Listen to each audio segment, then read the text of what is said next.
شمشیر بے نیام حضرت خالد بن ولید part number 19 اپنا اسلامک اسٹوڈیو۔ ناظرین، خالد بن ولید نے غصے سے بپھرتے ہوئے اس یہودی سردار کے متعلق کہا، کیا تم نے اس کا سر اس کے کندھوں سے اتار نہیں دیا؟ میں نے اپنا ہاتھ بڑی مشکل سے روکا تھا۔ اکرمہ نے کہا تھا، اس کے ساتھ ہمارا جو معاہدہ ہوا تھا وہ میں توڑ آیا ہوں، تم نے اچھا کیا۔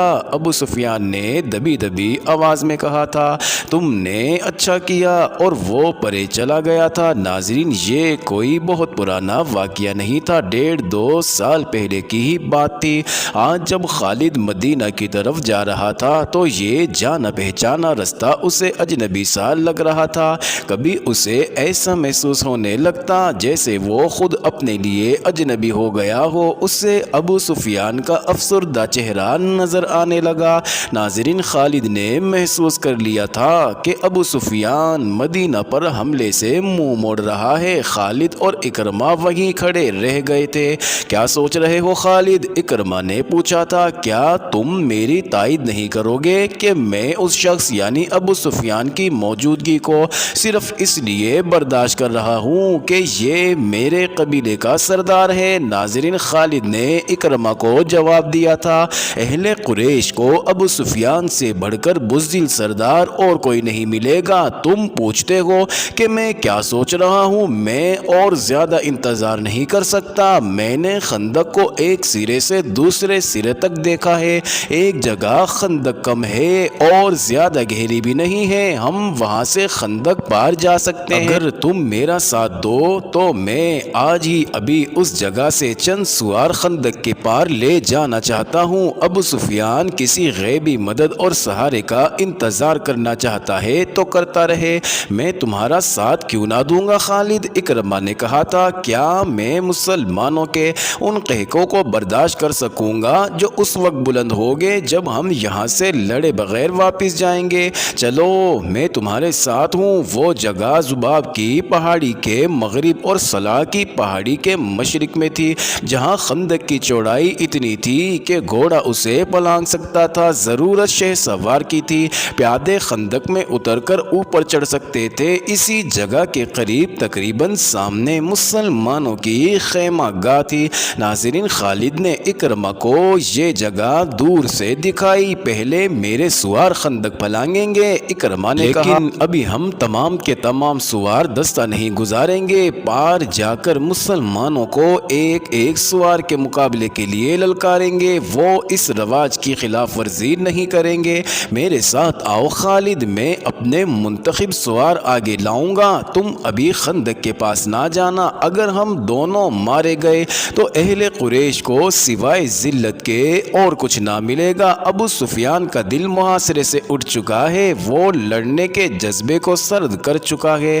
ناظرین، وہ مقام جہاں خندق گھوڑے کی لمبی چھلانگ سے پلانگی جا سکتی تھی، ایسی اوٹ میں جسے گشتی سنتری قریب آ کر ہی دیکھ سکتے تھے۔ اکرمہ نے 700 سوار منتخب کر لیے تھے، ان میں ایک قوی ہیکل بلکہ دیو قامت شخص عمرو بن عبدود بھی تھا، جس کی دھاک اس کی جسامت کی بدولت دور دور تک پھیلی ہوئی تھی۔ اکرمہ ان 7 سواروں کو مقررہ مقام سے کچھ دور تک اس اندازے سے لے گیا جیسے گھوڑوں کو نہلائی کے لیے لے جا رہے ہوں۔ ناظرین، مسلمانوں کے سنتریوں کو ان پر شک نہ ہوا۔ سب سے پہلے میں خندق پھلانگوں گا، اکرمہ نے چلتے چلتے اپنے 7 سواروں سے کہا، کیا یہ ٹھیک نہیں ہوگا کہ سب سے پہلے میرا گھوڑا خندق کو پھلانگے؟ عمرو بن عبدود نے کہا، نہیں عمرو، اکرمہ نے کہا، پہلے میں جاؤں گا، اگر میرا گھوڑا خندق میں گر پڑا تو تم خندق پھلانگنے کی کوشش نہ کرنا، تمہارا سالار اپنی جان کی قربانی دے گا۔ ناظرین، یہ کہہ کر اکرمہ نے گھوڑے کی باگ کو جھٹکا دیا، گھوڑے کا رخ خندق کی طرف ہوا تو اکرمہ نے ایڑ لگا دی۔ ناظرین، عربی نسل کا گھوڑا ہوا سے باتیں کرنے لگا۔ اکرمہ نے لگام اور ڈھیلی کر دی اور گھوڑے کو پھر ایڑ لگائی۔ گھوڑے کی لگام اور تیز ہو گئی۔ ناظرین، خندق کے کنارے پہ جا کر اکرمہ گھوڑے کی پیٹھ سے اٹھا اور آگے کو جھک گیا۔ گھوڑا ہوا میں بلند ہو گیا۔ خالد کچھ دور کھڑا دیکھ رہا تھا۔ قبیلہ قریش کے بہت سے لشکری دیکھ رہے تھے، زمین و آسمان دیکھ رہے تھے۔ ناظرین، تاریخ دیکھ رہی تھی۔ گھوڑے کے اگلے پاؤں خندق کے دوسرے کنارے سے کچھ آگے اور پچھلے پاؤں عین کنارے پر لگے۔ گھوڑا رفتار کے زور پر آگے چلا گیا۔ اس کی اگلی ٹانگیں دوہری ہو گئیں، اس کا منہ زمین سے لگا۔ اکرمہ گرتے گرتے بچا۔ گھوڑا بھی سنبھل گیا اور اکرمہ بھی۔ اسے اپنے پیچھے للکار سنائی دی، آگے نکل جاؤ اکرمہ۔ اکرمہ نے پیچھے دیکھا، عمرو بن عبدود کا گھوڑا ہوا میں اڑا آ رہا تھا۔ عمرو رکابوں پر کھڑا آگے کو جھکا ہوا تھا۔ کسی کو توقع نہیں تھی کہ اتنے وزنی سوار کے نیچے گھوڑا خندق پلانگ جائے گا، لیکن گھوڑا اسی جگہ جا پڑا جہاں اکرمہ کا گھوڑا گرا تھا۔ عمرو کے گھوڑے کی ٹانگیں ایسی دوہری ہوئیں کہ منہ کے بل گرا اور ایک پہلو پر لڑک گیا۔ عمرو گھوڑے کی پیٹھ سے لڑک کر قلع بازیاں کھاتا گیا۔ ناظرین، ایک لمحے میں گھوڑا اٹھ کھڑا ہوا۔ ادھر عمرو اٹھا اور پلک جھپکتے میں گھوڑے پر سوار ہو گیا۔ ناظرین، اس کے پیچھے اکرمہ کے دو سوار اکٹھے چلے آ رہے تھے۔ خندق کے کنارے پر آگے دونوں سواروں نے اپنے گھوڑے کی پیٹھیں خالی کر دی تھی اور ان کی گردنوں پر جھکے ہوئے بھی تھے۔ دونوں گھوڑے خندق پلانگ آئے۔ اہل قریش کے لشکر نے داد و تحسین کے نعرے لگائے۔ اس شور سے مسلمان پہرے دار دوڑے آئے۔ اتنے میں اکرمہ کے دو اور گھوڑے اپنے سواروں کو اٹھائے خندق کے کنارے سے ہوا میں اٹھے۔ ان کے پیچھے 7 میں سے باقی سواروں نے بھی اپنے گھوڑے کو ایڑ لگا دی۔ تمام گھوڑے خندق پلانگ آئے۔ ٹھہر جاؤ، اکرمہ نے مسلمان سنتریوں کو بلند آواز میں کہا، کوئی اور گھوڑا خندق کے اس طرف نہیں آئے گا۔ محمد صلی اللہ علیہ وسلم کو بلاؤ، تم میں جو سب سے زیادہ بہادر ہے اسے لاؤ، وہ میرے ایک آدمی کا مقابلہ کر کے گرا لے تو ہم سب کو قتل کر دینا۔ خدا کی قسم، ہم تمہارا خون اس ریت پر چھڑک کر واپس چلے جائیں گے۔ ناظرین، مسلمانوں کے اجتماع گاہ میں کھلبلی بپا ہو چکی تھی۔ ایک شور تھا، قریش اور غطفان نے خندق عبور کر لی ہے۔ مسلمان، تمہارے امتحان کا وقت آ گیا ہے۔ ہوشیار، خبردار، دشمن آ گیا ہے۔ رسول اللہ صلی اللہ علیہ وسلم نے مسلمانوں کو بے قابو نہ ہونے دیا۔ آپ علیہ السلام نے دیکھ لیا تھا کہ اہل قریش خندق کے پار کھڑے قہقے لگا رہے تھے۔ وہ مسلمانوں کا مذاق بھی اڑا رہے تھے، پبتیاں بھی کس رہے تھے۔ رسول کریم علیہ السلام اس جگہ پہنچے جہاں اکرمہ اور اس کے سوار کھڑے للکار رہے تھے۔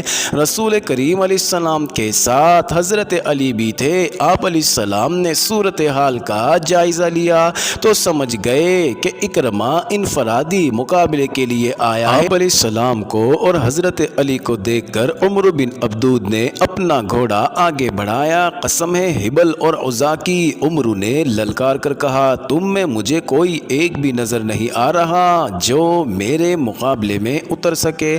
ناظرین، مورخین اور عینی شاہدوں کے حوالے سے لکھتے ہیں کہ مسلمانوں کی خاموشی گواہی دے رہی تھی کہ ان پر عمرو کا خوف طاری ہو گیا تھا۔ وجہ یہ تھی کہ عمرو کی جسامت اور طاقت کے ایسے ایسے قصے مشہور تھے جیسے وہ مافوق الفطرت طاقت کا مالک ہو۔ دیکھا شاید کسی نے بھی نہیں تھا، لیکن سب کہتے تھے کہ عمرو گھوڑے کو اپنے کندھوں پر اٹھا سکتا ہے اور وہ 500 گھڑ سواروں کو اکیلا شکست دے سکتا ہے۔ اس کے متعلق ہر کوئی تسلیم کرتا تھا کہ اسے نہ کوئی گرا سکتا ہے نہ کوئی گرا سکے گا۔ ناظرین، ابو سفیان خندق کے پاس کھڑا دیکھ رہا تھا۔ خالد اور صفوان بھی دیکھ رہے تھے۔ غطفان، عینیہ اور ان کا تمام لشکر دیکھ رہا تھا اور نعیم بن مسعود بھی غیر مسلموں کے لشکر میں دم بخود کھڑے تھے۔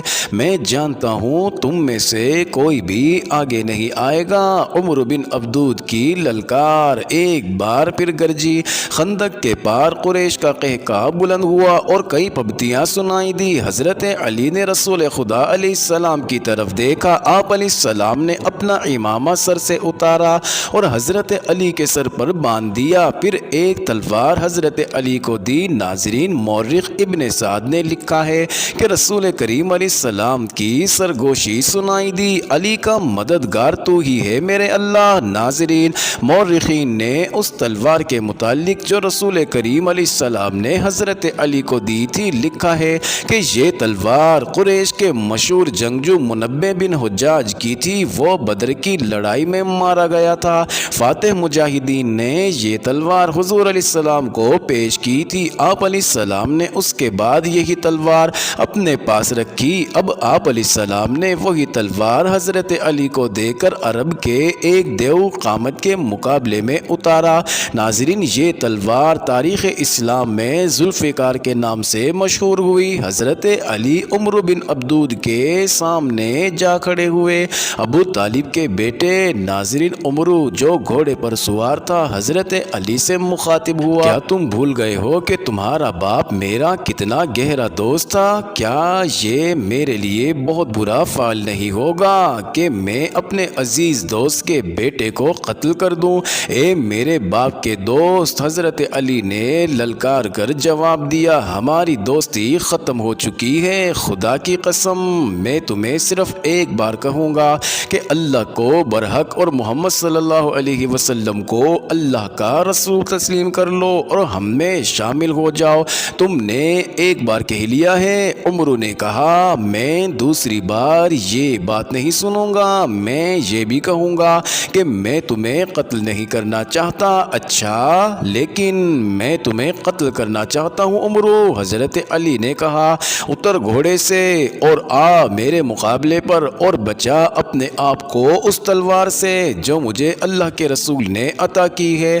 ناظرین، عمر کے متعلق مورخ لکھتے ہیں کہ وہ وحشی تھا، جب غصے میں آتا تھا تو اس کا چہرہ غضبناک ہو کر درندوں جیسا ہو جاتا تھا۔ وہ گھوڑے سے کود کر اترا۔ معزز ناظرین، یہ انٹرسٹنگ ویڈیو جاری ہے، اگلی ویڈیو قسط نمبر 20 میں دیکھنا مت بھولیے گا۔